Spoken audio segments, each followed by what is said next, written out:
Look at him, eating whatever he wants, never gaining a pound. While I'm stuck with the boring special and can't lose an ounce. How's your lunch, man? Amazing. Yours? So good. Oh, I'm so happy for you. Cool, buddy. Weight loss isn't fair, but Mochi Health is. The affordable GLP-1 source that can fix your frustration with food. So, same time next week? No! Definitely. And your friends. Learn more at joinmochi.com. Mochi members have access to licensed physicians and nutritionists. Results may vary. You're listening to this podcast, so I know you've got a curious mind. Here's a helpful fact you may not know yet. Drivers who switch and save with Progressive save over $900 on average. Pop over to progressive.com, answer some questions, and you'll get a quick quote with discounts that are easy to come by. In fact, 99% of their auto customers earn at least one discount. Visit progressive.com and see if you can enjoy a little cash back. Progressive Casualty Insurance Company and Affiliates. National average 12-month savings of $946 by new customers surveyed who saved with Progressive between June 2024 and May 2025. Potential savings will vary. Voices for Justice is a podcast that uses adult language and discusses sensitive and potentially triggering topics, including violence, abuse, and murder. This podcast may not be appropriate for younger audiences. All parties are innocent until proven guilty in a court of law. Some names have been changed or omitted per their request or for safety purposes. Listener discretion is advised. My name is Sarah Turney, and this is Voices for Justice.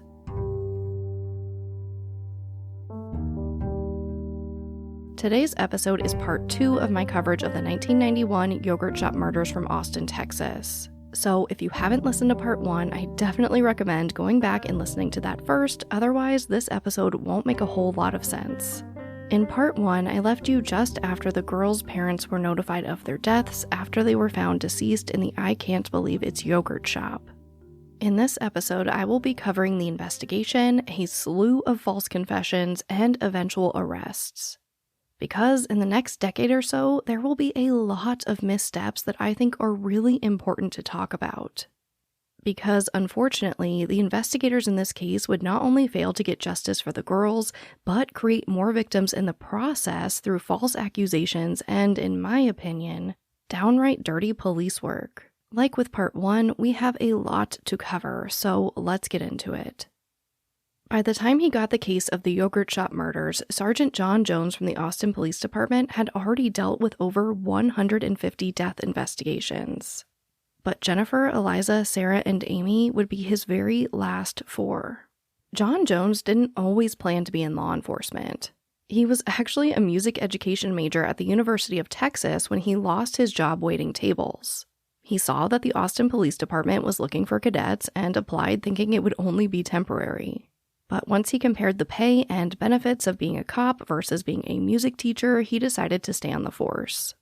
Like I briefly mentioned in the last episode, John Jones was partnered with a more senior officer, Mike Huckabee. The two men had already developed a relationship through working on other cases together, so Jones actually put in a request for Huckabee to be assigned to the yogurt shop murders with him. Both men were fathers of daughters, but above all, they trusted each other. Jones and Huckabee actually made a pact when they first got the case. They decided that they weren't going to be trigger-happy. They wouldn't make an arrest before they had concrete evidence to make charges stick permanently. Unfortunately, this was not a sentiment that everyone on the team would share. Like I touched on in part 1, Huckabee was really known for his negotiation skills. So it was decided that he would handle all interviews and negotiations while Jones focused on the technical side of things. Despite being a pretty seasoned officer, Huckabee would later admit how hard the case really hit him, stating, quote, "I saw things in Vietnam and thought nothing would ever match that. Well, this matches that because it's in Austin, Texas, right down the street from where we live." End quote. After meeting with arson investigator Melvin Stahl on the night of the murders, they knew that they were in dire need of outside help. Way back in 1991, the Austin Police Department didn't really have a forensic unit. They didn't have people in-house like a ballistics expert or someone to help with blood spatter or hair and fiber analysis. They basically had someone who did fingerprint matching, and that was it. Their only option was the Texas Department of Public Safety's lab. And it, and unfortunately also its staff, were pretty new and inexperienced. But they sent the head of DNA operation, Irma Rios, to the scene. According to her later court testimony, this would be maybe her second arson case. She would also admit that although DPS did provide her with a handbook of all the proper procedures to follow while processing a crime scene like the yogurt shop murders, she wasn't really familiar with them. Another major player in this operation would be Charles Meyer from the ATF National Response Team. He and Jones worked together previously on another arson homicide case. So Jones knew his work, and he also knew that with the ATF he could get access to a lot of things that he wouldn't be able to otherwise. This would include the Violent Criminal Apprehension Program, or VICAP for short. If you weren't familiar with this program, it's basically this huge nationwide database for law enforcement that collects and analyzes violent crimes. So someone could plug in things like arson, homicide, sexual assault, and pull up similar cases. That way, they can compare and contrast to see if the perpetrator might have been involved with another similar crime in the past and determine if they had a repeat offender on their hands. This way, they can not only hopefully gather more clues to figure out who they thought did this, but also possibly prevent something like this from happening again in the future. So basically, it's a very cool and powerful tool, especially for 1991, and Jones really wanted access to it. But unfortunately, the yogurt shop murders would be considered unique, not matching to any other crime in the system. However, in addition to getting access to VICAP, with Charles Meyer from the ATF on board, Jones and Huckabee would also have access to things like polygraph experts, behavioral analysts, and wiretaps. So even though the arson investigator was a little nervous about bringing in a federal agency so quickly, thinking it might kind of upset the team, he gave in to Jones and backed him up on the ask. And a few hours after Jones's request, they at least had a few more extra officials that they wouldn't have had otherwise to help them analyze this extremely complicated scene. So let's talk about what they found. They were able to recover the .380 shell casing from the pistol used to shoot Amy Ayers for the second time. This was found in a clogged drain near the main sink in the prep area by where Amy was found. After the smoke and steam cleared, they also found a large amount of blood at the scene. This led them to believe that the girls most likely died from their gunshot wounds before the fire was even set. They also noticed that there was a lot more damage on the items that were closer to the ceiling versus the items that were closer to the ground. Containers on shelves, a mop handle, and even a ladder with its two top steps completely melted off indicated that the fire started above ground level. From there, they believed that it spread across the ceiling of the shop and then down to the ground. And they estimate that the fire reached over 1,200 degrees Fahrenheit, or about 650 degrees Celsius. Melvin Stahl's report would confirm that the fire started on that metal shelving unit, the one that was next to Jennifer and the back door, which would correlate with Jennifer having the worst burns.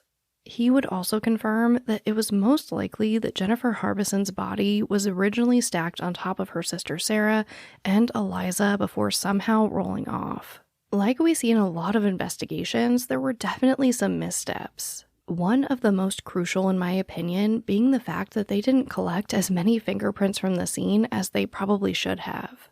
The woman in charge of collecting fingerprints was Rachel Rife, and she would later admit that she didn't really dust for fingerprints in all of the areas you might expect people to touch, but instead she pretty much just took the prints that she could see with her naked eye. The team also failed to wear booties or keep a log of who was coming and going to be able to cross-reference for contamination. And they didn't even go through the trash at the shop. They also improperly stored crime scene evidence and eventually lost quite a few items. The melted I can't believe it's yogurt shop phone would actually be misplaced and later recovered from an Austin Fire Department training center. The metal shelving unit where the fire supposedly originated was wrapped in crime scene tape, but Rios admitted that they actually used it to store other pieces of evidence. This shelving unit, along with the melted ladder and the charred mop and mop bucket, were later moved to an alleyway. But then they just seemed to disappear into thin air. And the lock on the back door, the lock that they believe may have been tampered with by the killers, well, that was gone too. Although Irma Rios, the manager of that very new crime lab, was in charge of the chain of custody for these items, she never took full responsibility or could explain how these things happened. You know that thing where you get an amazing pair of shoes at a really great price and want to tell everyone about it? Yeah, so do we. Here at Designer Shoe Warehouse, we'll give you something to brag about, like the latest styles from brands you love, or the trends everyone's obsessing over, or shoes that make you feel like, well, you. So go ahead, show off a little. Find shoes that get you at prices that get your budget. Head to your DSW store or DSW.com today. DSW, let us surprise you. This episode of Voices for Justice is sponsored by Chewy. If you have pets, you probably know about Chewy, and you also know that when they say that they have everything you need to keep your pet happy and healthy, they're not messing around. To keep them happy, Chewy has over 100,000 products from all the brands my pets love at prices I love. To keep them healthy, Chewy offers pet prescriptions, pet insurance, telehealth vet visits, and they're even rolling out vet clinics across the country. I've been shopping with them for a very long time. And in addition to the auto-ship feature that gets the dog's food to them every single month, I also love to experiment with different treats. But I'm a bit picky. For me, it has to be high quality with simple ingredients. I recently picked up treats from Shepherd Boy Farms that are 100% just chicken breast. Popcorn and Heber are already obsessed. Chewy has everything you need to keep your pet happy and healthy. And right now, you can save $20 on your first order and get free shipping by going to chewpanions.chewy.com/Sarah E. Turney. That's chewpanions.chewy.com/Sarah E. Turney to save $20 on your first order with free shipping. chewpanions.chewy.com/Sarah E. Turney. Minimum purchase required. New customers only. Terms and conditions apply. See site for complete details. After processing the scene, the medical examiner's office did finally recover the bodies of Jennifer, Sarah, Eliza, and Amy in order for autopsies to be completed.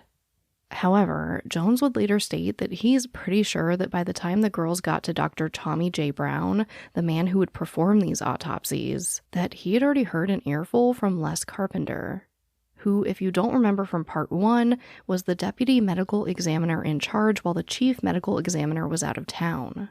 And after fighting with Jones about performing tests on the girls on the scene, he reluctantly gave in while pretty much just kicking and screaming. So Jones reports that Dr. Brown was less than friendly when he and Huckabee showed up to his office. And ultimately, both men would blame Les Carpenter for Dr. Brown doing what they believed was a rushed job. In their opinion, it was just less thorough than other autopsies they'd seen. One major issue was that they weren't even tested for accelerant. This wasn't done on the scene or after the fact. Apparently, the reason for it not being done at the scene was because nobody smelt any type of accelerant. There was no gas, there was no hairspray, there was nothing that would indicate that an accelerant was used. But no one really knows why Dr. Brown didn't perform this test during the autopsies, other than maybe this tiff between the Austin PD and the ME's office. But the autopsies were able to determine some pretty crucial things about the girls. Sarah Harbison had been sexually assaulted, though they couldn't confirm that it had been done with the ice cream scoop found between her legs. They also recovered 2 sets of male DNA from Jennifer Harbison. After questioning her boyfriend, it was confirmed that she visited him a few hours before going to work and they had sex. So 1 set of the male DNA was confirmed to be his, but the other set remains unidentified. It was also confirmed that Amy Ayers was sexually assaulted, and they were able to find a single strand of DNA. This would be put into CODIS, which was a pretty new system in 1991, but no match was found at the time. By the afternoon after the girls were found, the Austin Police Department decided that in order to maintain the integrity of the investigation and to ensure that they would be able to bring the perpetrator to justice beyond a shadow of a doubt, they held back the following 13 pieces of information about the case from the public. 1. How and where the fire was started. 2. That the key was still in the front door when firefighters arrived. 3. The amount of money taken from the store. 4. The arrangement of the girls' bodies. 5. What was used to tie the girls up. 6. The office key was found under the cash register. 7. No one entered the office. 8. 2 of the girls' underwear was missing. 9. Both .22 and .380 caliber guns were used in the murders. 10. Amy's brother's leather bomber jacket was missing. 11. The bruise under Amy's chin. 12. That Amy was strangled and what she was strangled with. 13. That Amy was shot twice with 2 different guns. Unfortunately, a lot of this privileged information was already getting out around town. People knew that some of the girls' bodies had been stacked, that one girl was shot twice, and they even knew about the ice cream scoop. On Monday morning, the Austin PD put out a nationwide dispatch to other police departments. This had details of the case, and it asked them to reach out to them if they had any similar crimes in their jurisdictions. And not too long after, the local newspaper, The Statesman, which in my opinion would ultimately be a huge detriment to this case, ran a front page story quoting the investigators talking about details such as what the girls were tied up with, and that the back door of the shop was not locked and the front door was. And on Tuesday, the Austin PD themselves released even more information. They said that they believed that there were 2 perpetrators, and that Amy Ayers had been shot in the head twice, while the other girls were only shot once in the back of the head.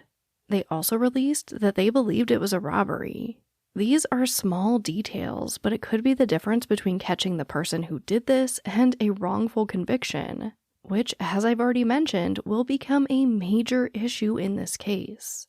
And hindsight is 20/20, right? I don't think that the media or the Austin PD were purposely trying to hurt this investigation.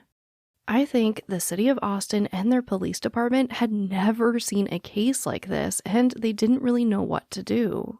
It's also clear that the city was an absolute wreck over the murders of these 4 young girls, and they were demanding answers. So both the media and the police were trying to give them those answers, not really knowing the damage that they were doing. The residents of Austin were obviously extremely terrified and sad. The Lanier School community, student body, and faculty and staff have been saddened by the tragic deaths of 4 young ladies for whom we mourn today. They're grieving for their classmates. 3 of the victims were students at Lanier High School. Today, the students tried to deal with the loss and their pain together. This is probably the worst, most heinous crime that has happened in the city ever. Students are encouraged to talk about their feelings. A team of counselors is at the school to help them.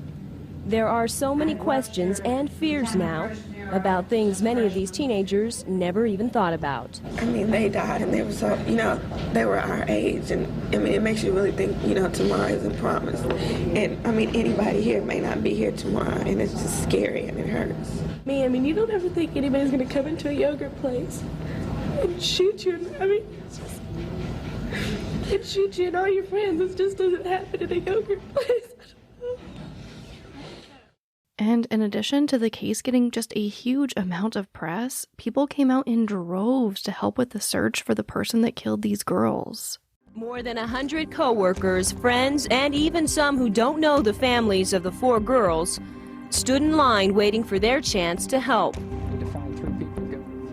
Inside the packets are the tools to canvass the neighborhood near the yogurt shop, keeping the memory of the girls and the crime alive. For Donna Robinson and her daughter Tracy, there is pain. There's also anger and determination. I hope they realize we're not going to give up until they're found. Help. These high school students are some of the dozens who joined forces at 5 area malls today. For those who knew the girls, handing out these flyers is part of the healing. It helps just a lot to feel that I'm actually a part of it to help to capture this person, because I want to see these people put behind bars. It seems like almost overnight, the small town feel of Austin, Texas disappeared as the reality of the murders set in. There was also a lot of scrutiny on Bryce Foods, the parent company of I Can't Believe It's Yogurt. And their CEO, Bill Bryce, flew from Dallas to meet with the girls' families and to announce his offer of a $25,000 reward for information leading to the arrest of the person or people who killed the girls. He also took this time to defend himself, saying that he had hundreds of stores all around the world, including 2 more stores in the state of Texas. He explained that this shop was no different from the others in terms of who they hired and leaving them alone. He hired a lot of teenage girls who closed together alone all the time. And this was their first murder. But eventually, the families would bring a civil suit against Bryce Foods. And they would ultimately settle out of court for $12 million. On Tuesday, December 10th, 1991, there was a funeral held for all 4 girls. Over 1,500 people attended, including the mayor and the chief of police. Jennifer, Sarah, and Amy were buried side by side at the Capitol Memorial Gardens, while Eliza was buried closer to her family's home at the Austin Memorial Park Cemetery. All funeral expenses were covered by Bryce Foods. Investigators actually taped the entire ceremony just in case the perpetrators were in the crowd watching. And they even had officers posted at their graves doing surveillance, just in case.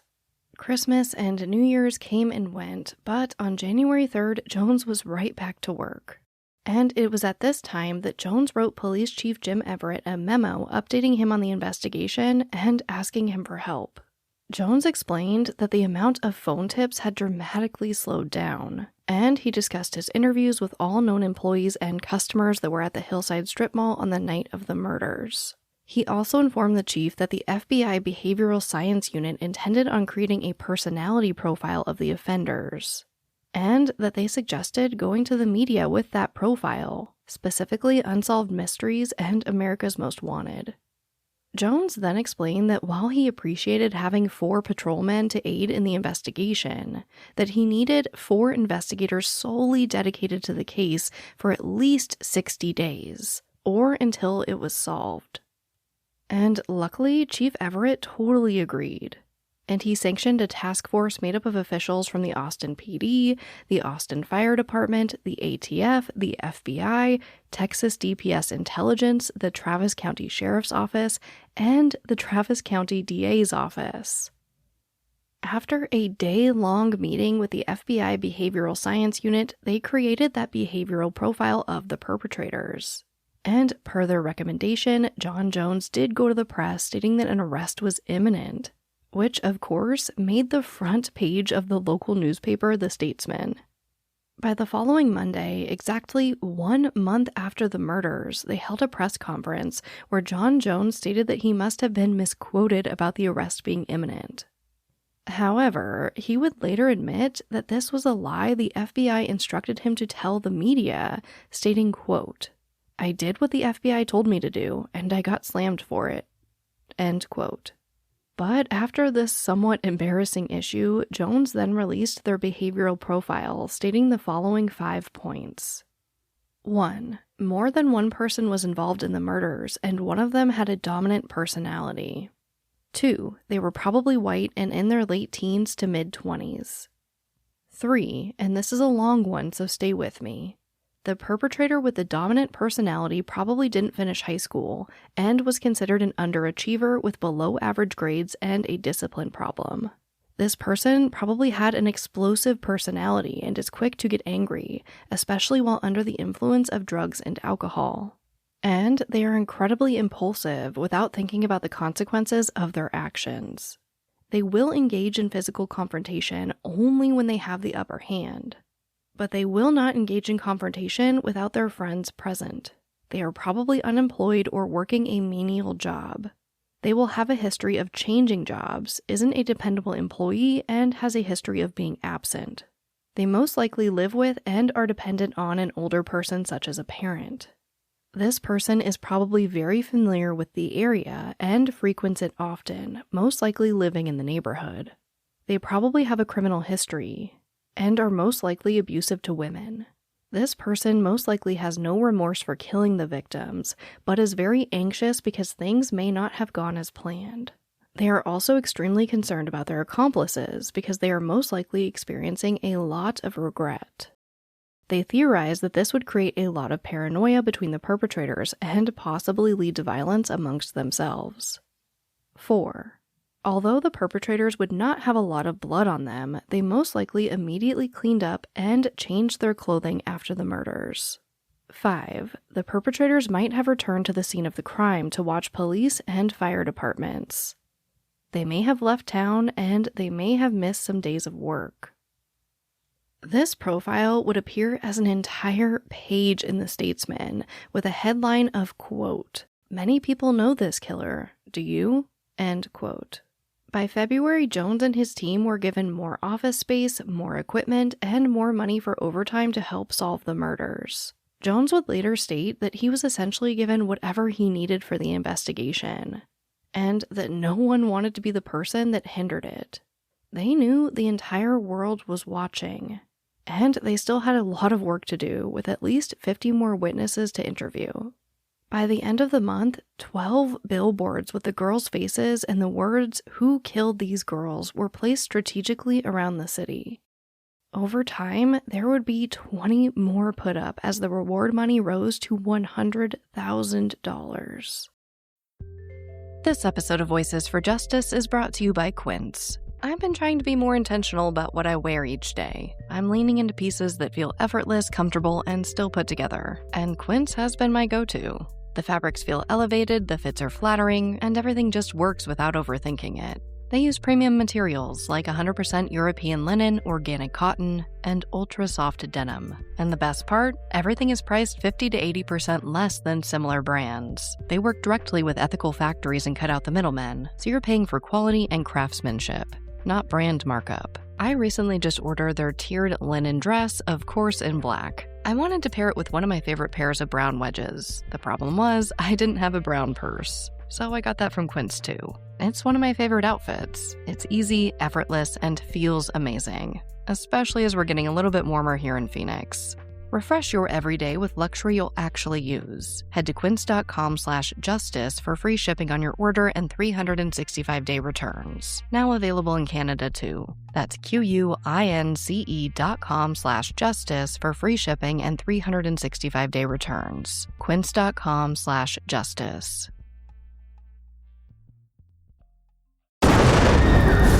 What they did to your family, you're lucky to make it out alive. Streaming on Peacock. These men are going to come after me. Taking them out is my only chance. Put a bullet in her head. From the co-creator of Ozark. Looks like a family was running drugs. Execution-style killing, it's rare for the Keys. Any leads on who they might have been running for? The cartel killed my family. I'm gonna kill them. All of them. MIA. Streaming now. Only on Peacock. Let's get into some of the leads and the suspects in this case. In my opinion, one of the things that makes this such a large and complicated case to the point that I have to have so many parts on it is this section right here. Because even at this point, just a few months into the investigation, there were an insane amount of leads and about 800 suspects. There are also numerous confessions. So let's get into it. While Jones was holding down the fort and running the team, Huckabee and Chuck Meyer from the ATF were interviewing as many people as they could. They interviewed convicted serial killers, a young man who had extremely violent episodes, including raping his younger sister, and notably, 2 people that in 1990 used small caliber pistols to rob a bowling alley, shoot the staff execution style, and then set the building on fire. But every interview ended the same, in a dead end with no solid connection to the yogurt shop murders.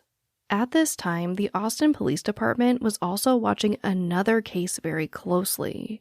See, just a few weeks after the yogurt shop murders, a woman named Colleen Reed had been taken from an Austin car wash.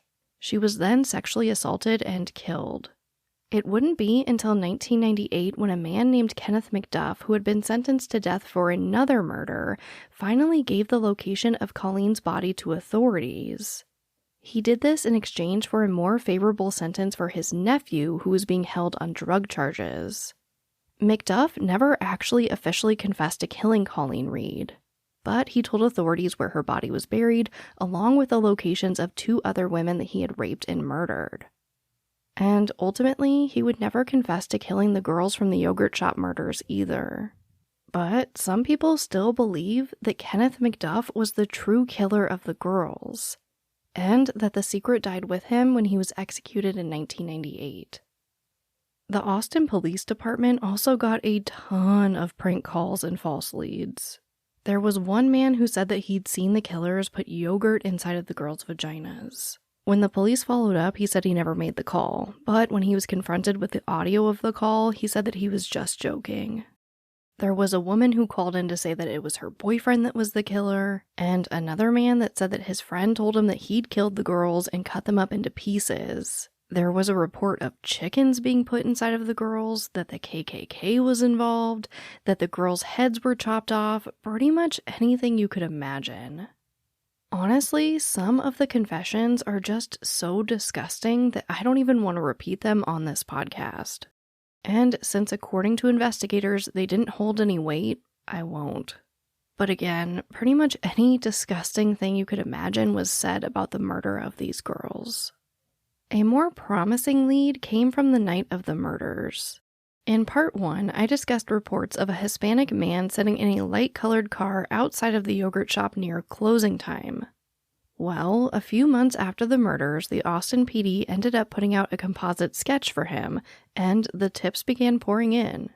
Some residents quickly identified 19-year-old Armando Razzo as someone who resembled the sketch, and as someone who had pretty odd behavior that would go along with the FBI behavioral profile of the suspected perpetrators.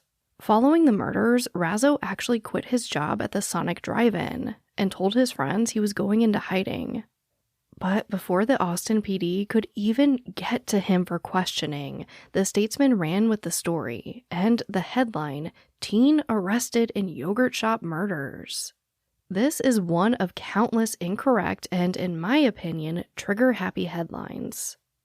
When Jones was actually able to interview Razzo, not only was he able to provide a solid alibi, but he had 3 witnesses to vouch for him. Razzo was definitely in trouble with the law, but he did not kill the girls. A more likely match for the sketch would come from Mexican nationalist Alberto Jimenez Cortez. And people said that if he was involved, surely his 2 buddies, Ricardo Hernandez and Porfirio Villa Saavedra, were involved as well. All 3 men were actually already wanted for the kidnapping and rape of a woman at an Austin nightclub about a month before the yogurt shop murders. But like Jones and Huckabee promised each other, they weren't going to jump to arrest that easily. They wanted to gather more information first. So, in the summer of 1992, the case and the sketch were featured on America's Most Wanted. And people continued to identify the person in the sketch as Alberto Cortez. So, the Austin PD went after Cortez, Hernandez, and Saavedra. Jones did notify the families, but he warned them not to get their hopes up. But it did look pretty promising. The men were known for drug trafficking, brutality, and crimes against women. And they conveniently left town right after the murders. At this point, Chuck Meyer requested permission for he and bilingual ATF agent Jack Barnett to be able to make the trip to Mexico City once all 3 men were located. Jones, of course, really wanted to go as well, but he was told to hang back because if he went, then the entire city would get wind of how serious of a lead this was. In August of 1992, the Austin PD actually struck a deal with the Mexican consulate. They would hand over the kidnapping and rape case from the Austin nightclub. And in exchange, the Austin PD would be allowed to interrogate the 3 men once they were found. No one was really fond of this deal, but it seemed like their only option at the time. By October, Saavedra and Cortez were arrested on suspicion of being involved in the yogurt shop murders. And they were flown to Mexico City, where they were then charged with the kidnapping and rape of the woman from the Austin nightclub, as well as drug trafficking and gun smuggling. They weren't being charged with the yogurt shop murders just yet, but this meant that they were at least able to question the men about the case. This was kind of a big deal. The DA's office even put out the following statement, quote, "Not only the people of Texas, but the entire United States has grieved with us over our loss. This case represents an unprecedented level of cooperation, and we look forward to continuing to work with the Mexican officials." End quote. But they had a major problem. Mexico's Deputy Attorney General was absolutely against extradition of his citizens to the United States. So, although they did agree to let U.S. authorities question the three men, they didn't say anything about extraditing them to the United States for prosecution. And this was a major issue for the Austin PD because both Cortez and Saavedra would ultimately confess to killing all 4 girls. When reporters approached Saavedra and asked him why he did it, he just shook his head, and authorities took him away. Later that day, it was reported that he, quote, forced the girls to submit, then he raped them, tied them up, and shot them, end quote. Jones again warned the girls' families not to get their hopes up. But how could you not? Jennifer and Sarah's mother would state that she immediately got sick to her stomach. And, quote, you want to feel good about it, but it brings the reality back, end quote. The thing is, Jones wasn't really convinced that these were the guys, that killed Jennifer, Eliza, Sarah, and Amy. So, when Mexican officials asked for the autopsy reports, Jones refused. He told author Beverly Lowry, quote, if we'd done that, they'd have every piece of information they needed to charge them, try them, find them guilty, put them away for life. And we weren't convinced that they were even there, end quote. And pretty quickly, Saavedra's story started to fall apart. When he was questioned by Huckabee and another Austin PD official, he'd said that maybe he killed 3 girls that night, mutilated them, and tied them up with rope, which, as we know, does not match up with the way that the girls were actually killed. By the end of the first day of questioning, the Austin Police Department was certain that these were not the men responsible for the yogurt shop murders. And both Saavedra and Cortez would ultimately recant their confessions. They stated that while they were on the plane to Mexico City, officials threatened to hurt their families, including violating their wives, daughters, and sisters. And they stated that the officials kept putting plastic bags over their heads. When Huckabee confronted Cortez about the witness statement placing him at the yogurt shop that night, he stated, quote, I wasn't there. I didn't see who did it. Perhaps you will find me guilty. I'm going to tell you this. I was never there and I never did any of that. It could have been someone that looked like me. I'm not the only one who has long hair or the only car. Does she have a license plate? She should have given a license plate.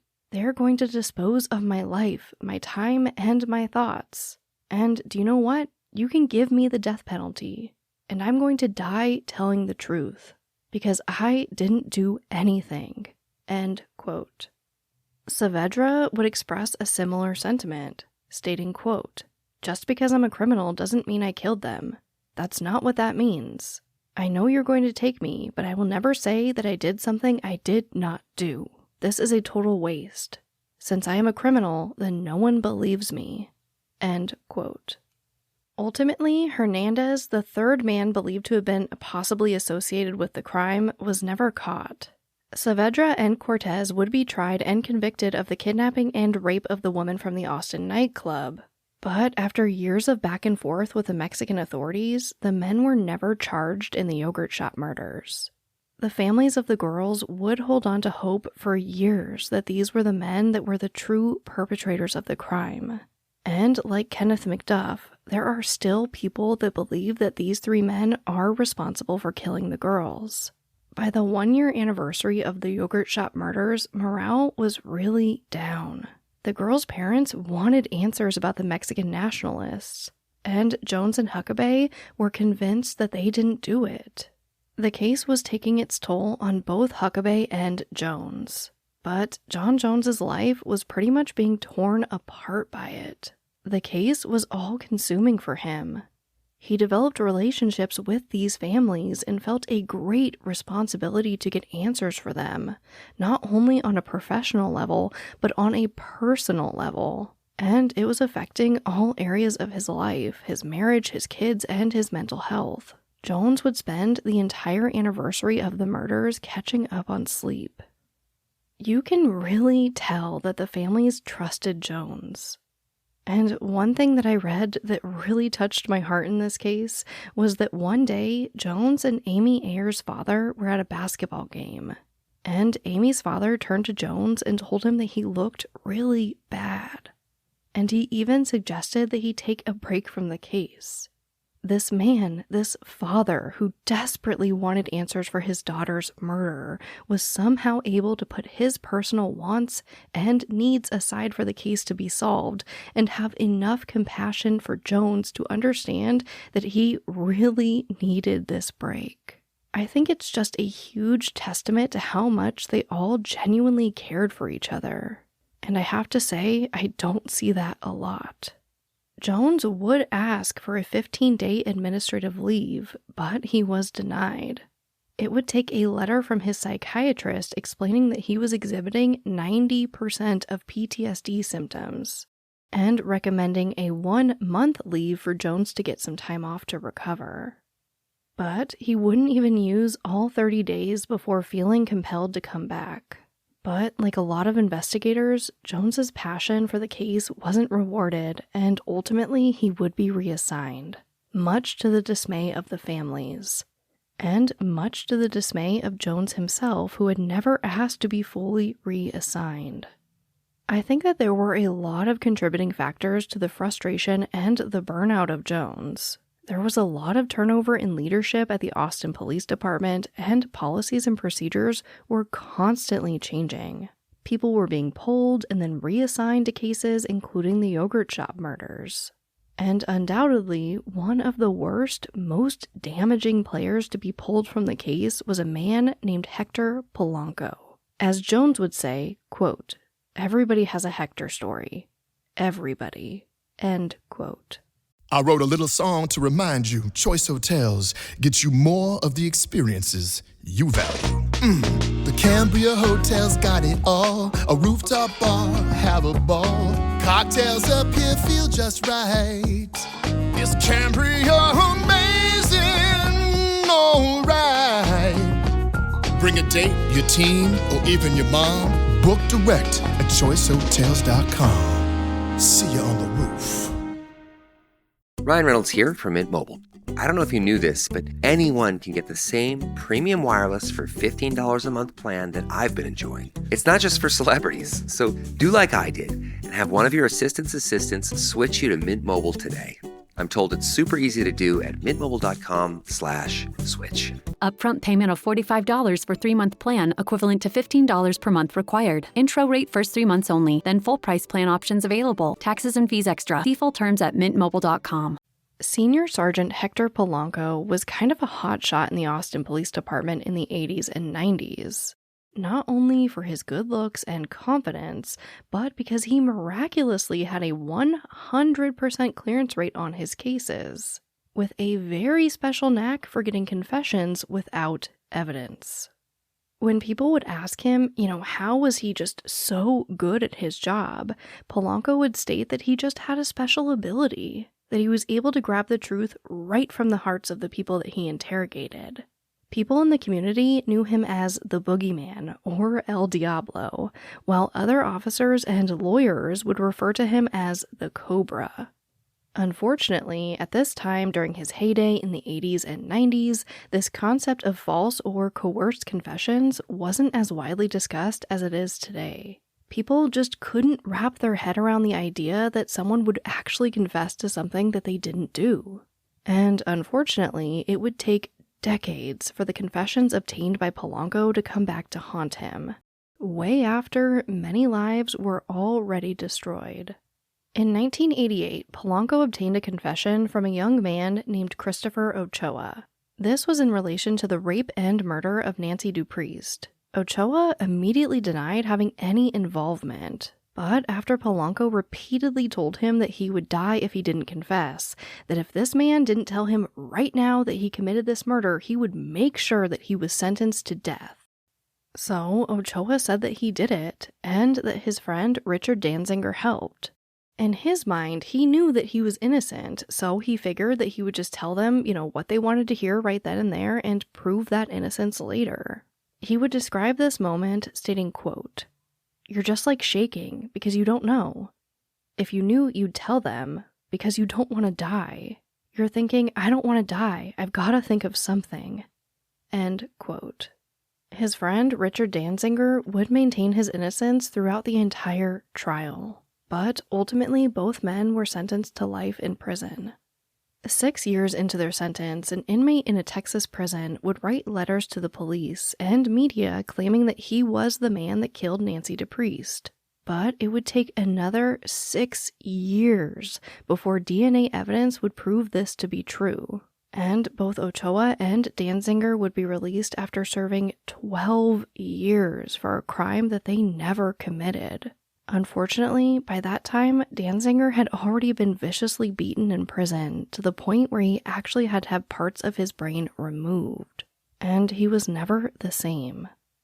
But when Hector Polanco was working on the yogurt shop murders, we didn't know any of this. So he applied his very special skills to obtain several confessions in this case. In February of 1992, Polanco interrogated inmate Sean Smith, who reportedly was bragging about killing the girls. He took him into an interrogation room alone with no recording equipment, and 6 hours later, he had a confession. Must have been those special skills. But Jones was actually pretty excited about this one, thinking that it could have actually finally been solved. But after a little more digging and a polygraph test, it appeared that Smith didn't kill those girls. He did have information relevant to the case, but nothing that wasn't already confirmed to have been leaked to the public. When asked why he signed the confession, Smith admitted that Polanco actually made him believe that he did it. The next month, Polanco obtained another confession from Alex Briones, who was accused of raping and burning a woman to death. Again, the interview was done with just Polanco in a room without any recording devices. After obtaining the confession, he called Jones and Huckabee to announce that he had the man that killed Sarah, Jennifer, Amy, and Eliza. But the thing was, he would only talk to Polanco and no one else. Huckabee wasn't having any of this, and after talking to Briones for himself, he came out of that room and told his team that that was not the guy.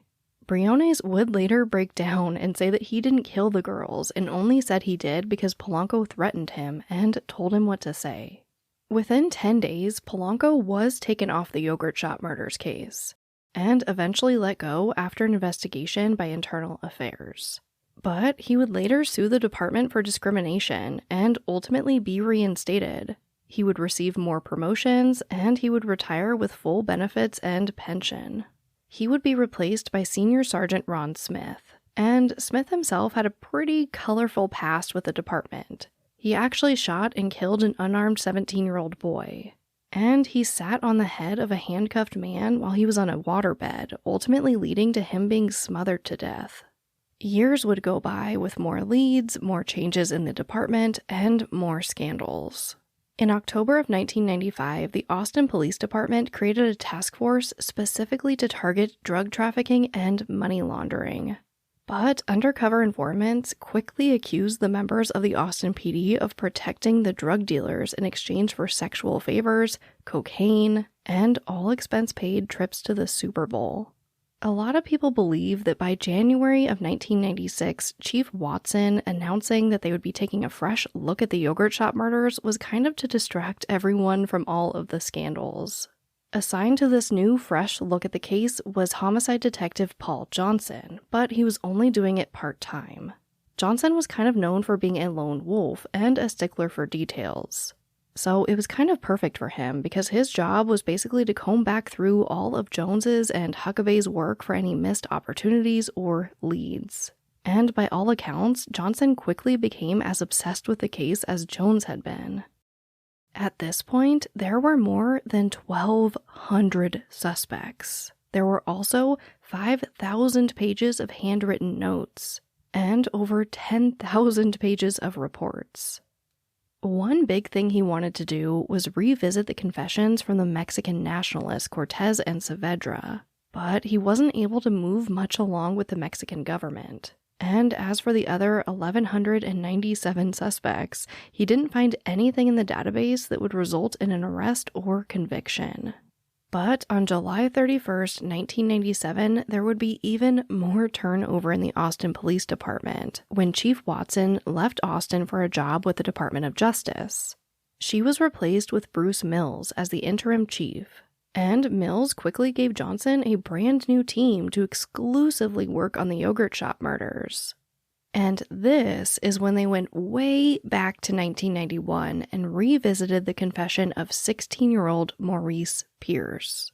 On December 14th, 1991, so about a week after the yogurt shop murders, Maurice was arrested at the North Cross Mall after reports came in that he was walking around with a .22 caliber pistol in one pocket and 16 bullets in the other. When Maurice was brought into custody, none other than Hector Polanco insisted on doing the interview. And by the next morning, he had a confession for the yogurt shop murders. This confession not only incriminated himself, but his friends as well. Despite this confession being immediately discredited by Jones in 1991 and again by Johnson in 1996, by 1997 it was determined that this lead had not been properly investigated or closed. When police questioned Maurice again, he would say, "I don't stand by my confession," and that he, like so many others, felt forced by Polanco to confess. Luckily, the Austin PD actually still had the pistol that was taken from Maurice in 1991, so they sent the gun off to be tested to see if it was used in the crime. And the results were a definitive no.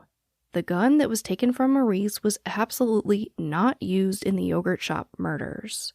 But investigators weren't convinced, and they started to chip away at his friends that were with him in the days after the murders. These friends were Forrest Wellborn, who was 15 at the time of the murders, and Robert Springsteen and Michael Scott, who were both 17 at the time of the murders. And before long, they obtained 2 more confessions, one from Robert and one from Michael, while Maurice and Forrest maintained their innocence. Despite the gun not matching, despite Maurice recanting his confession from when he was 16 years old, and despite Polanco's unscrupulous interview tactics being more well known to the Austin PD at this time, by the end of 1999, Maurice Pierce, Robert Springsteen, Forrest Wellborn, and Michael Scott would be arrested for the murders of Sarah, Jennifer, Eliza, and Amy. The thing about this case is it's so hard to get all of the information into one episode, or at least all of the information that I find to be pretty important into one episode. So I hope that breaking it up into these types of chunks helps you better absorb it, because for me, it really does help me better tell you the story. So with that being said, in the next episode, we're going to dive deep into these 4 men, what they were doing around the time of the murders, their interrogations, their confessions, and their eventual trials, as well as where the case stands today. Because in my opinion, there is more hope than ever to get justice for these girls. But as always, thank you, I love you, and I'll talk to you next time.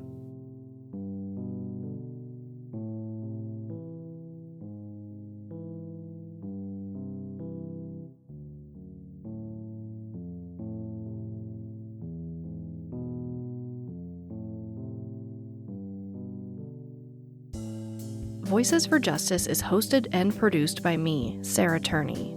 For more information about the podcast, to suggest a case, to see resources used for this episode, and to find out more about how to help the cases I discuss, visit voicesforjusticepodcast.com. And if you enjoyed this episode, please take a moment to rate and review the show in your podcast player. It really does help more people find the podcast and these cases in need of justice.